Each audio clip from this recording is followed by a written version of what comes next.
PSC ও জনপ্রশাসন মন্ত্রণালয়ের মধ্যে সমন্বয়হীনতা স্পষ্ট বলে জানিয়েছেন এনসিপির দক্ষিণাঞ্চলের মুখ্য সংগঠক হাসনাত আব্দুল্লাহ। বিসিএস পরীক্ষাগুলোর অগ্রগতি নিয়ে বাংলাদেশ পাবলিক সার্ভিস কমিশন পিএসসির সাথে আলোচনা শেষে কথা বলেন তিনি। হাসনাত আব্দুল্লাহ অভিযোগ করেন, মন্ত্রণালয় পদোন্নতি ও বদলি নিয়ে ব্যস্ত, চাকরি প্রত্যাশীদের নিয়ে মোটেও চিন্তিত নয়। বলেন, মন্ত্রণালয় এক রুম থেকে আরেক রুমে চিঠি দিয়ে যোগাযোগ করে। 5 আগস্ট পরবর্তী সময়ে সবচেয়ে বেশি সুবিধা ভোগ করেছে এই মন্ত্রণালয়। এ সময় তিনি বলেন, পিএসসির আন্তরিকতার ঘাটতি নেই, তারা নানা জায়গায় সীমাবদ্ধ।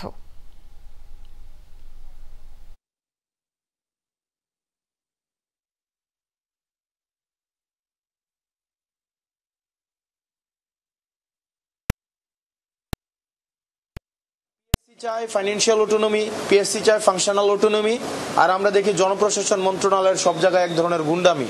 সব জায়গায় এটা একটা গুন্ডামি চালায় সবকিছুতে। আপনি প্রত্যেকটা ফাইল যাই হোক না কেন, আপনার দিন শেষে জনপ্রশাসন মন্ত্রণালয় ওখানে হচ্ছে দিন শেষে আটকায় দেয় বা ওখানেই।